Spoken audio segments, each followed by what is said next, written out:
High বন্ধুরা, আজ আমি একটা জিনিস রান্না করব, সেটা ভিডিও লাস্টে বলছি। পেঁয়াজটা আমি ফ্রাই করে করে নিলাম। 3টে বড় সাইজের পেঁয়াজ ছিল, 8-10টা রসুন ছিল, 1 ইঞ্চি সাইজের আদা ছিল, ওটাও ফ্রাই করে নিলাম। মিক্সিং জারে আমি টমেটো, একটা বড় সাইজের টমেটো আছে, এটা ভালো করে পেস্ট করে নেব। করে নিয়ে এই গরম তেল, যে তেলে পেঁয়াজটা ভাজা করেছিলাম, তার মধ্যেই লঙ্কার গুঁড়ো, হলুদ গুঁড়ো আর একটু চিনি দিয়ে দেবো। তেলের মধ্যে একটু নিয়ে চিনিটা দিলে খুব সুন্দর কালার আসে। লঙ্কার গুঁড়ো, হলুদ গুঁড়োটা দিয়েছি, টমেটোর পেস্টটা দিয়ে দিলাম। আর একটা বড় সাইজের টমেটো আছে, টমেটোটা ভালো করে স্মুথ করে পেস্ট করে নিতে হবে।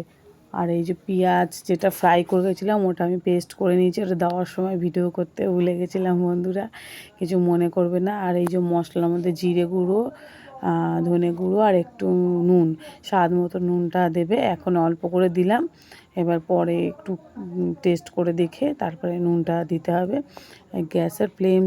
গ্যাসটা আমি পুরো বন্ধ করে দিলাম। দিয়ে আমি ফ্যাটানো টক দই একটু দিয়ে দেবো, কেন গ্যাস জ্বলাকালীন টক দইটা দিলে টক দইটা পুরো ফেটে যায়, ফেটে গিয়ে পুরো ছানা ছানা হয়ে যায়। এই যে পুরো ঠান্ডা হয়ে গেছে টক দইটা দিয়ে, এবার আমি ভালো করে এটা নেড়ে নিয়েছি। এবার লাস্টে আমি গ্যাসটা জেলে নেবো। জেলে নিয়ে আমি বাটি ধুয়ে একটু অল্প করে, আমি গ্রেভিটা একটু কমই করব, ওই জন্য বাটিটা ধুয়ে অল্প একটু জল দিয়েছি। কতটা জল দিলাম তো আপনারা দেখতেই পেলেন। আর এইভাবে রান্না করে খেলে খুব ভালো লাগবে। এটা হচ্ছে আমি পনির রান্না করছি। আর 2টো কাঁচা লঙ্কা দিয়ে দিলাম।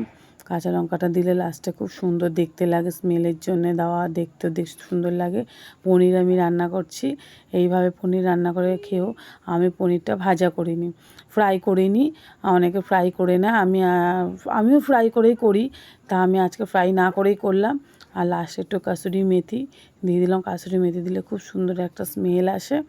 আর পনিরটা আজকের আমি ভাজা না করেই বেশ একটু নরম স্মুথ হবে, এরকম করে আমি রান্নাটা করলাম।